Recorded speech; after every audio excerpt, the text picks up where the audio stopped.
The latest college football rankings are in as we close in on the start of championship game weekend. And we're going to provide you with top analysis to get you ready for all the fun and, unfortunately, politics as we go one-on-one with Russ Mitchell, lead SEC columnist for College Football News, on the OFN Meeting Room with Greg DePalma.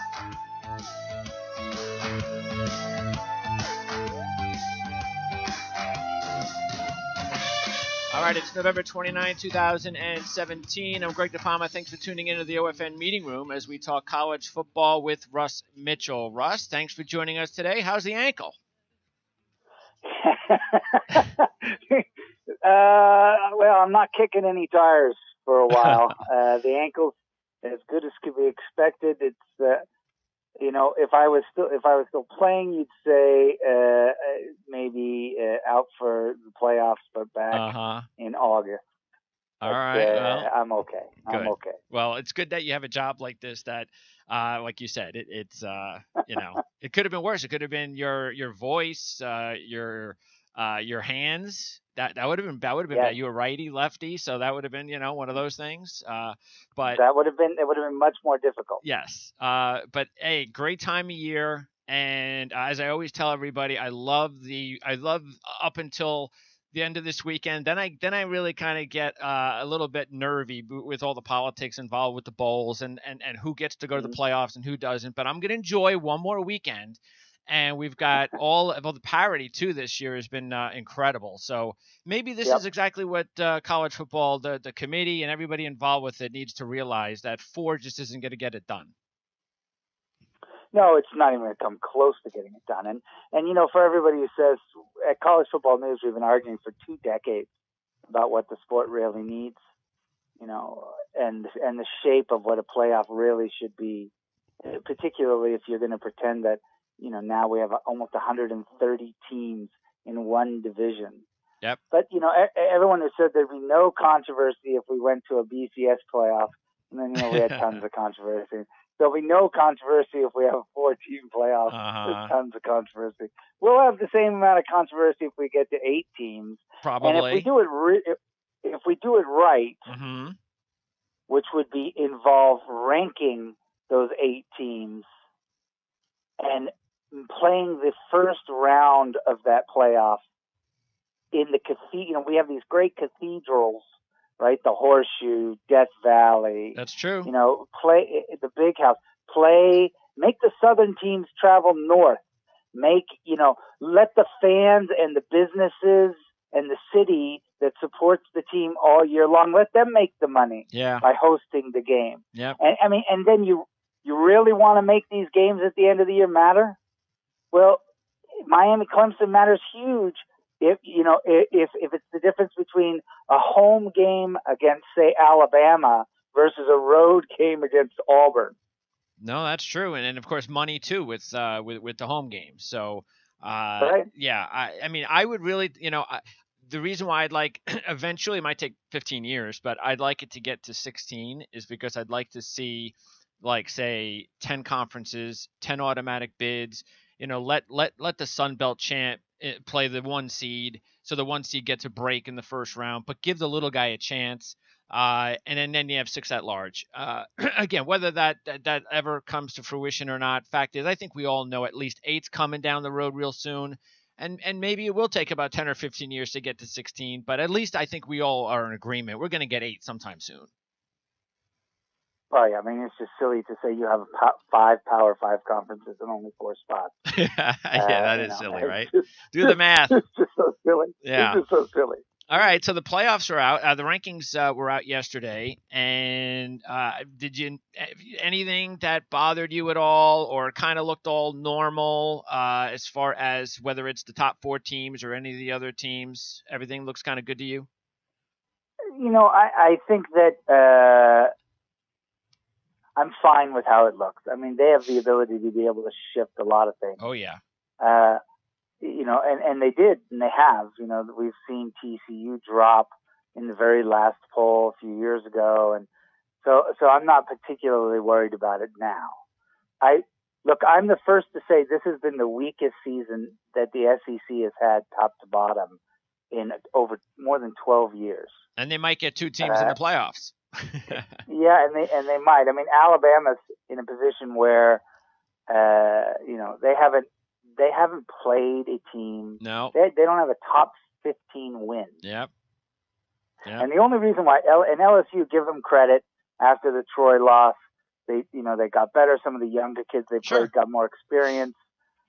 But LSU played 5 teams this year in conference who lost their coach, fired their coach. Oh, excuse me, 4. Wow. Because Ole Miss kept Luke. Okay. So it's not like LSU's schedule down the stretch has been that impressive, and that's probably Alabama's best win. Well, I actually think that I know people are wondering, well, if Wisconsin loses, because people are thinking, okay, well, let's just say the favorites win and Clemson wins and Auburn wins and Oklahoma wins. And let's say Wisconsin loses.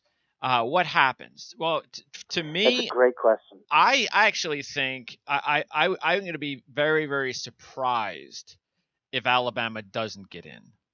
Not to say, Ohio State wouldn't get in, because it would probably be between Alabama and Ohio State.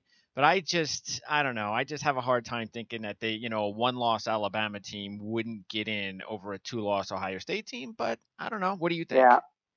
If Ohio State's second loss had been to Penn State, or if Ohio State's second loss had been Michigan, a tough road game against Michigan State. Yeah. But they lost to an Iowa team that has 5 losses. Blew out. And they gave up 55 points. They lost 55-24 to an Iowa team that just lost to Purdue at home. Yes. Purdue, as my Big Ten brother likes to say. Purdue. Iowa lost to Purdue at home, and Ohio State lost by 31 points to them. Yeah.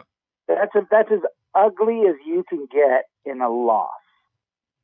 Yeah, agreed. And the fact is that even though Alabama hasn't played anybody, that's the same kind of argument teams like Central Florida or Wisconsin try to say is, well, it's not our fault.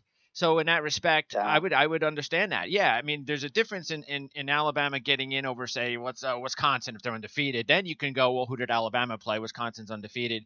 But when you're going Alabama, Ohio State under that scenario, I'm willing to stick up for Alabama and say, well, I know they didn't play anybody, but they beat everybody they were supposed to beat, and their only loss was a tough loss on the road to a team that might be playing in the college football playoff. And yes. And you said on the road. I mean, in my opinion, and I specialize in the SEC, but in my opinion, the Big Ten had better football top to bottom this year, which makes what Wisconsin was able to do in conference very impressive. Out of conference, Wisconsin played nobody. I mean, oh yeah. They thought BYU was going to be good. They thought when they scheduled that game it was going to be a good one, but you never know a few years out. Yeah, I mean, I would give Alabama more credit for scheduling Florida State. Sure. And remember, Florida State had their quarterback. Alabama knocked their quarterback out for the year, right? So they had their quarterback at the start of that game. It was, ultimately, despite the fact that the SEC has been weak, I think you would give the nod to Alabama for a number of reasons. If Wisconsin loses. If Wisconsin loses, you would give correct. You would give the nod to Alabama over Ohio State because Ohio State got the gift last year. True. The bad loss for Ohio State. Yep. The fact that Alabama's been in the championship game the last 2 years. And the fact that ultimately it's a business.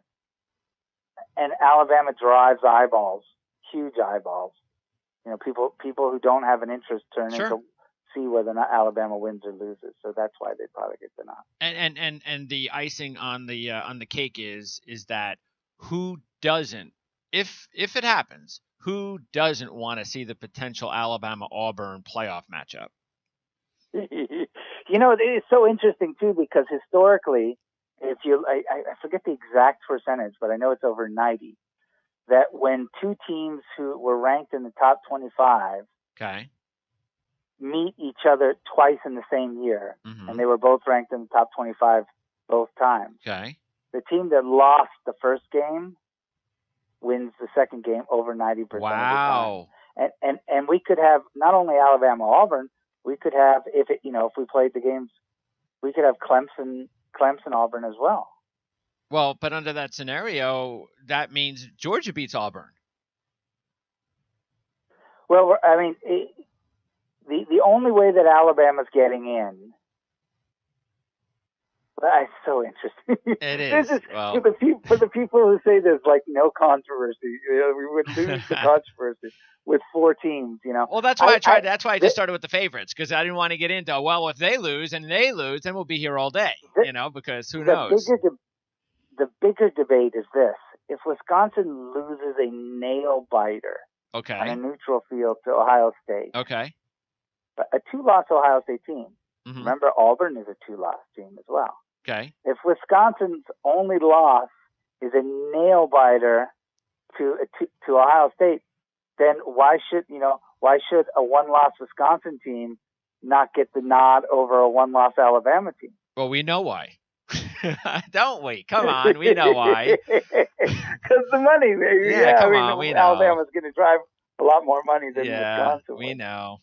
All right, so which, by the way, is why. Which is why we need to get to an 18 playoff. Yes, yeah. Because you've got to have the winner of each conference getting in automatically. All the big conferences. And then we lose some of this nonsense. We can put some of this nonsense. You'd still have, if you did it the way I suggested, you'd still have the ranking. So the powers that be would have influence in who advances because they could rank the team. Yeah. But we would get away from this nonsense. If you win your conference, you're in. That's it. Like Penn State which should have got it last year. Yes, which then opens up September. Mm-hmm. Part of the reason why we're having so many great games in the beginning of the year now is because coaches know there's 4 spots and they have more opportunities if they lose in the beginning. Yep. And there's these big paycheck games. If you make it an 18 playoff and you win your conference you're in, September's will be fantastic again. Yeah, and then also with 8 teams too, maybe that gives the Central Floridas of the world an even better, more realistic shot to sneak into that 8th spot if they go undefeated, and hopefully they have a good non-conference win. And that's something that they don't have this year, but that would be something that we'd like to see. And you say sneak into the 8th. I would actually say, and it would be the 5 conference champions, 2 at-large picks, and then the winner of the best team out of the group of 5, which this year would be UCF.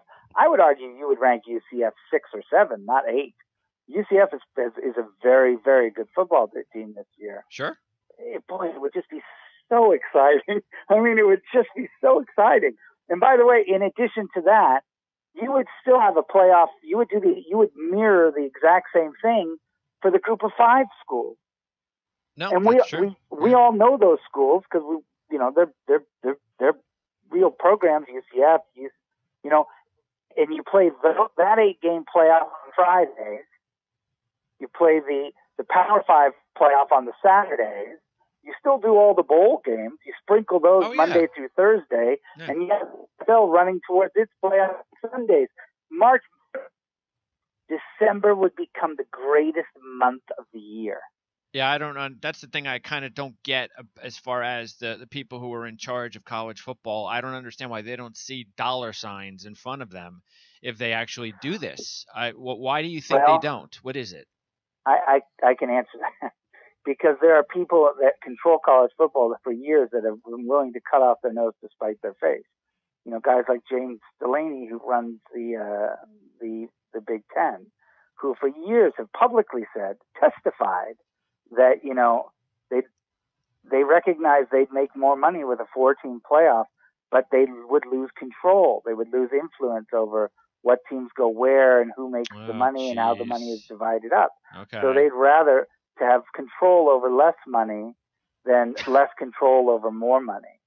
Yeah. The problem is the problem for them is that the economics of the game are taking over. So we will eventually see an 18 playoff. All right. Now, as far as coaching changes, boy, your SEC is going through a whole lot of them. So what's next at Tennessee? Because that was an ugly story a couple of days ago.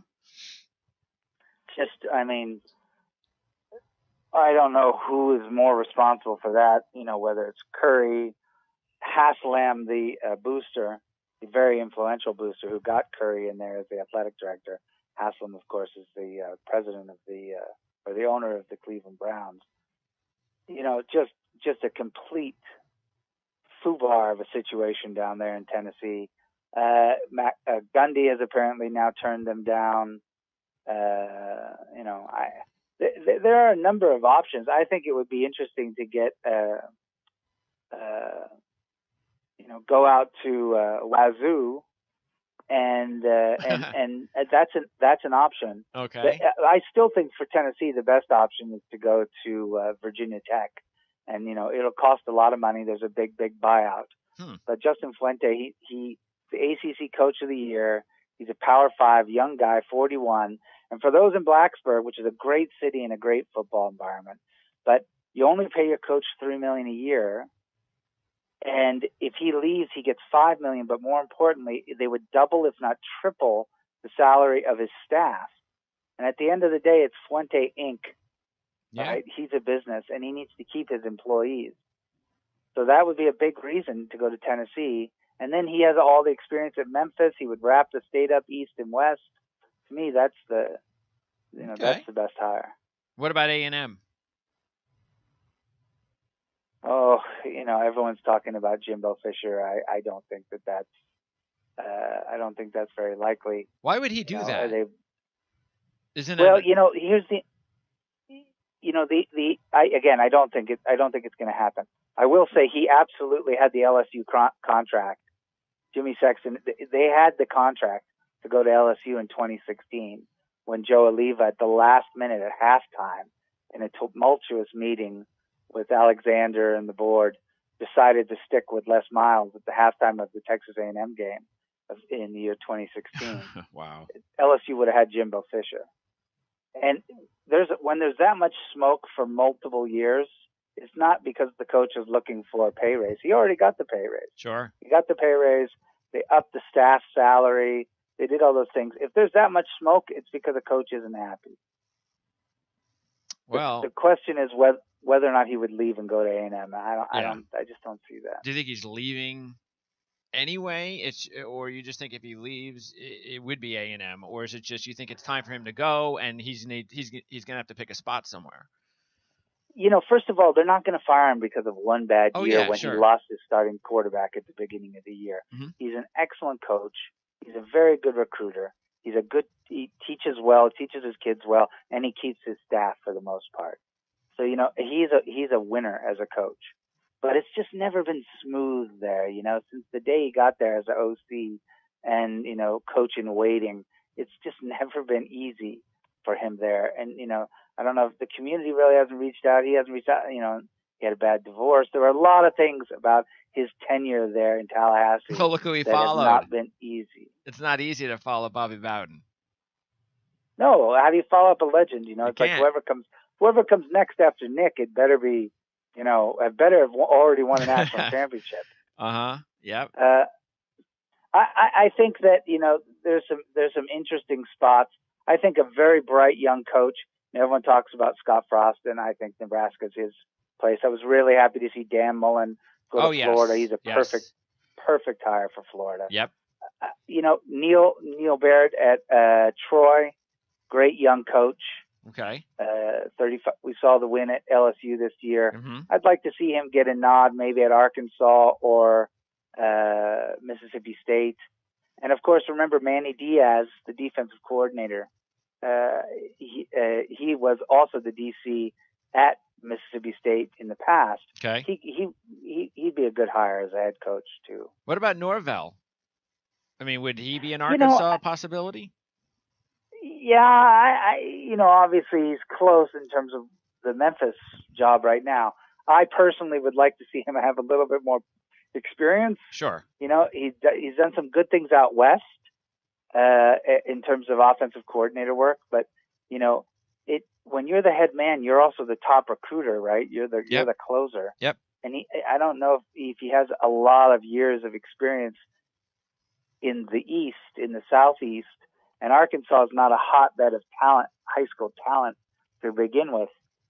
So, I think that I think he needs another year or two. Yeah, it's been a while since he played there. So simmering. And Yeah, you got to have those ties. Before I let you go, so predictions. Tell me, and hopefully we'll be able to talk to you again sometime soon, especially before the championship playoffs begin. Sure. But right now, what do you think? How do you think it's all going to unfold this week? I think if Wisconsin's a better team than Ohio State. I agree. So despite the fact that Ohio State beat Penn State in a great comeback at home. If that game had been in Penn State, they would have lost by 30. So I think on a neutral field, Wisconsin's defense will be able to corral Ohio State. I think it'll be a great game. I'm looking forward to it. But I like whiskey. I think Miami's been playing on borrowed time all year. I'm not sold on Clemson. Neither am they've I. gotten better as the year's gone along, but they play down to their competition. But I still like Clemson. And Oklahoma is playing very good football right now. Yeah. To me, the issue is Georgia, Auburn. Well, you got that 90% trend. So that means Alabama's out. That's right? Yep. That means correct. Alabama's out. That's if Wisconsin, Clemson, and Oklahoma win, then it's going to be the winner of the SEC championship game that determines who plays. Kerryon Johnson. That's the big issue, right? Because when these two teams played earlier, Kerryon carried the ball, I think 36 times, 30 some odd times for well over 100 yards. He's a horse. And when you've got one guy who carries the ball that many times, it's not like the guys behind him are getting that much practice. Yeah, true. So it makes his loss even more impactful. That being said, Georgia he doesn't play defense. No. And Georgia ran the ball 30 times for little over a yard a carry. Yep, 1.4 average. Yeah, and there was a point late in the fourth quarter when Auburn was celebrating on the sidelines because the game was over, that it was 0.9 yards per carry. Wow.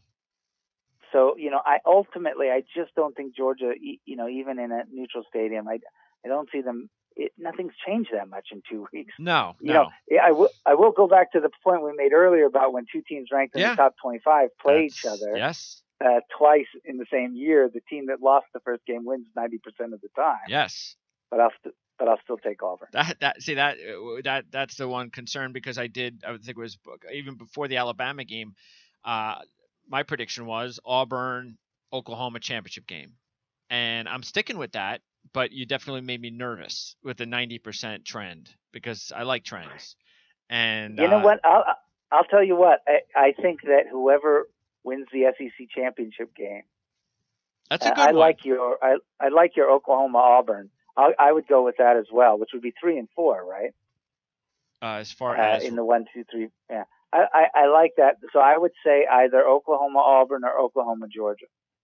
Yeah, I agree, because if Georgia does beat Auburn, then wow, that would be some accomplishment considering what happened to them 2 weeks ago. Their confidence would be off the charts, and there'd probably be no stopping them. So I agree. Yeah, the injury to Kerryon is huge for Auburn. But again, he doesn't play defense. And it's interesting, because what helped Auburn beat Bama was Jarrett Stidham throwing the ball for 76% and being efficient. But ultimately, holding Alabama to 35% on, third down and fourth downs, and being able to, Alabama had 5 yards per carry, but they had 3 big runs. When you substitute that out, they actually only ran for 4 yards a carry, which is not what Alabama likes to do. I like Auburn's defense. Oh, I mean, they're doing an incredible job. And Stidham, like you said, he's not putting up 300, 400 yards passing, but what he's doing is he's not turning the ball over, and he's also running and making some plays, and he's getting some yardage with his legs. And if you look at Georgia's side, they're not getting really anything out of Fromm. That's why I wanted to see Fromm in the 2 games that they played after Auburn. Because those were 2 games that they should win easy. They did win easy. Throw the ball more. Give him a little bit more experience throwing the football.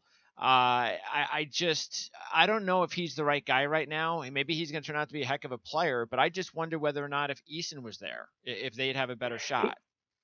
Here's an interesting quick question for you. I know we're running out of time, but so if you're Alabama, if Miami beats Clemson, Miami's probably going to get the nod with only 1 loss. It's so they need Oklahoma to lose. They need Wisconsin to lose. So if you're Alabama, you're rooting. You're not a fan of Wisconsin this weekend, and you're not a No, fan of Oklahoma. no. And I guess Miami, yeah, I can definitely see Miami jumping over if everyone wins, and except Miami's the only upset, jumping over Alabama because they get that win. But I would also not be surprised if Alabama still stayed ahead of Miami. But I would probably we would probably see Miami doing it because Clemson's number one. And the conference is the committee's going to do whatever they can to try to get 4 teams from 4 different conferences. What got us the 4-team playoffs was LSU and Alabama in the BCS championship in 2011. Yeah, that's what got us to 4. Yep. So if you're a big fan of an 18 playoff, you really want Alabama to get into this year. Russ, what are you working on? Anything in particular other than the normal craziness that we're dealing with? I'm working on letting my ankle mend and preparing for the college football playoff. And you're going to watch all the big games this weekend. So awesome. It's going to be a great weekend. Great job, Russ. Please come back anytime and get that ankle rested, and we'll talk to you soon. All right. Y'all take care. Thanks, Russ. All right. That is Russ Mitchell. And first time on the show, on the network. First time I've ever spoken to him. So great job. And we definitely hope to get him on again and talking some more college football. So let's take a quick look at our schedule because you want to know what we've got lined up because we have a lot of interviews coming up. We've already interviewed. What did we do so far this week? We did our Conference USA Championship preview yesterday. We had our North Texas and FAU guests on the show. Brett Vito was on for North Texas, and he is with the Denton Record Chronicle. And for FAU, we had Chuck King back from FAUOwlaccess.com. Memphis, we talked Memphis yesterday as well with Brian Moss, the publisher of TigersSportsReport.com for Rivals. And we haven't been able to hook up yet with Mark Daniels, but keep in mind we had Mark Daniels on about a month ago, UCF play-by-play announcer for the past 23 seasons. So I'm sure it's a very busy time for Mark with everything that's gone on, being a Florida grad as well for that program after a huge win over South Florida, getting ready for the championship game. So hopefully we'll be able to hook up with him at some point in the next week or two. Now, later today, we only have one more interview scheduled right now. That doesn't mean we're not going to have anybody else in the afternoon before Dan Shanka comes on for the scouting section. So our weekly talk with Dan Shanka is going to be at 4 Eastern today, and we are going to talk about the SEC championship game. So we're going to talk about the top players to keep an eye on at Georgia and Auburn, and that, of course, is going to include the 2 stud running backs for Georgia. How will Dan be able to break these guys down? Analyze, top running backs. Sorry about that. How will he be able to do that if Auburn is able to stuff the running game again like they did the first time? So I will talk to Dan about that at 4 o'clock, as well as all the other top players to keep an eye on in the game. So there's more than just the 2 running backs, of course. So that'll be at 4 o'clock today. Then on Thursday, we are going to have a whole bunch of shows and interviews. We are going to be joined by Tom Fitzgerald, San Francisco Chronicle, with the Stanford USC game. Ohio State, Kevin Noon, BuckeyeGrove.com from Rivals for the Ohio State-Wisconsin game. Anthony Dasher is going to join us, managing editor for UGASports.com for Georgia football. Then on Friday, we're going to have Carlos Mendez, Fort Worth Star-Telegram for TCU. Ryan Aber will come back from the Oklahoman for the Oklahoma Sooners perspective. And Brian Matthews returns from Auburn, sports writer covering Auburn for Rivals. So that is what we have so far locked up. But we will also, because I got those times locked up, we also have our college football preview show, which is Friday. And we're going to mix some of those interviews within the show. And we also will be joined by Gary Furman from Kane Sport. We just haven't solidified a time just yet, but Gary will be with us to talk about the Miami Clemson game. And we will have our Clemson interview with Phil Kornbluth. So he's going to join us as well to prepare us for the Clemson-Miami game. So that's what we have so far for the week, and we are just going to be loading these things up on the website at ourlads.com, so you're going to be able to tune in on demand all week long, including the Friday show, which is probably the last show of the week. That's our Friday college football show. To preview all the games and get you ready for everything, including some of those interviews. And by the way, NFL fans, check back with us on Thursday. That's tomorrow with Tony Mejia. Tony and I will preview Week 13 in the NFL. So that will do it here on the OFN Meeting Room. Once again, thanks to Russ Mitchell, SEC lead columnist for College Football News, for joining us. And we will see you again right here on the OFN Meeting Room on the Ourlads Football Radio Network at ourlads.com, where it's never too early to think about the NFL Draft.